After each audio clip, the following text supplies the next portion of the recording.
तिरंगा टीवी राजस्थान में हूँ आपके साथ रानीदान रावल। जैसे जैसे जमीनों के भाव बढ़ते जाते हैं वैसे वैसे लोगों की नीयत में भी खोट आने लगती है और जो सरकारी जमीन पड़ी है उस जमीन पर भी अवैध कब्जा करके आगे से आगे बेचान कर देते हैं।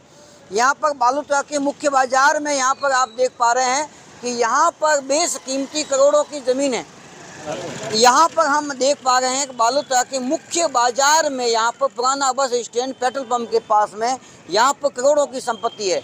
ये संपत्ति भारत पाक बंटवारे के समय से विवादास्पद रही है, लेकिन यहाँ पर इस जमीन पर अवैध कब्जा होता रहा है और विवादों में घिरी हुई है। और माननीय राजस्थान हाईकोर्ट ने भी यहाँ पर हिट लगाई हुई, यहाँ पर रोक लगाई हुई, स्टे दे दिया है। लेकिन फिर भी चोरी छिपे यहाँ पर कई बार अतिक्रमण होता रहता है, निर्माण होता रहता है। पूरी बात करेंगे, हम यहाँ से जानेंगे। कुछ हमारे साथ लोग जुड़ चुके हैं, उनसे पूरी जानकारी देंगे वास्तव में पूरा मामला क्या है। आपका नाम क्या है? दीनदयाल जी, मामला क्या है पूरा? सर, ये शत्रु संपत्ति है, करोड़ों रुपए की सरकारी संपत्ति है। भूमाफिया इस पे अतिक्रमण कर रहे हैं जी। और ये जो भी प्रशासनिक अधिकारी है इस पे सुनवाई नहीं कर रहे हैं। अच्छा, यहाँ पर राजस्थान हाईकोर्ट में कोई मामला है? 2 अपीलें लगी हुई है, सब जनहित याचिका लगी हुई है, पट्टे कैंसिल के दावे भी लगा रखे हैं, लेकिन प्रशासनिक अधिकारी कोई कार्रवाई नहीं कर रहे हैं।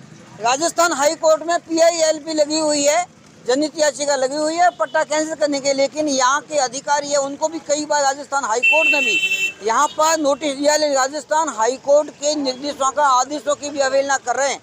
आखिर ये भू माफिया किस कदर गिर जाएंगे इसका अनुमान नहीं लगा सकते। आखिर क्या कारण रहे होंगे कि यहाँ के अधिकारी माननीय राजस्थान हाईकोर्ट के आदेशों की भी अवहेलना कर देते हैं और चोरी छिपे पट्टा जारी कर देते हैं। आप क्या मानते हैं सर कि जब वास्तविक जिसकी जमीन होती है उनको पट्टे प्राप्त करने के लिए हजारों चक्कर लगाने पड़ते हैं, चप्पल घिस जाते हैं और अवैध जमीन के हाथों हाथ पट्टे बन जाते हैं? जो लीगल काम है वो तो होता नहीं है, अनलीगल काम जो पैसों और भूमाफियों के दबाव के चलते हाथों हाथ काम हो जाता है। और 2014 से मधुसूदन शर्मा की टाइम से कलेक्टर ऑफिस में हम घूम रहे हैं। उसके बाद में 3 बार कमेटी की जांच हो चुकी है, सरकारी जमीन है। उसके बावजूद भी नगर पालिका में हमने ऑब्जेक्शन पेश किया था विज्ञापति पे, उसके बावजूद भी पट्टा जारी किया इन्होंने और कोई अग्रिम कार्रवाई नहीं हुई अभी तक। और राजस्थान हाईकोर्ट ने स्टे दिया, उसके बाद में कोई कार्रवाई? यहाँ पे निर्माण तो चलता रहता है, निर्माण चलता रहता है, कोई सुनवाई करता नहीं है। और प्रशासनिक अधिकारी के पास जाते हैं तो कोई यही कहता है आपको क्या लेना दे रहा है जी, और कोई सुनवाई करने वाला नहीं है। यहाँ जनहित याचिका लगी हुई है, जनहित याचिका के तहत कोई भी आम आदमी जा सकता है, लेकिन जब यहाँ के अधिकारियों के पास जाते हैं अधिकारियों का जवाब ये होता है क्योंकि उनके जेबें भरी होती है, उनका मुंह नोटों की गड्डियों से भर दिया जाता है, इसलिए कोई भी बोलने के लिए आगे आने की हिम्मत नहीं करता। आगे बोले कौन, क्योंकि नोटों की गड्डियों से मुंह भर दिया है। इसलिए अवैध यहाँ पर निर्माण माननीय राजस्थान हाईकोर्ट के आदेशों के बावजूद भी अवैध निर्माण होता रहता है। यहाँ पर दिखाएंगे, इनके पास पूरे कागज है, दस्तावेज है। क्या कहेंगे आप? ये फर्जी रजिस्ट्री बनी हुई है, फर्जी वसीयत बनी। उसके बाद में मधुसूदन शर्मा की समय में भी हम कलेक्टर ऑफिस में जाते आ रहे हैं, लेकिन आज दिन तो कोई कार्रवाई नहीं हुई। 3 बार जांच भी हो चुकी है इसकी। अच्छा, और हाईकोर्ट में मामला पेंडिंग है, लेकिन विवाद यूं का यूं है।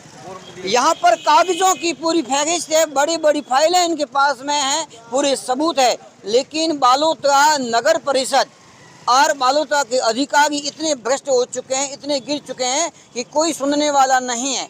ऐसे भ्रष्टाचार इतना हावी है कि सरकारी संपत्ति है, भारत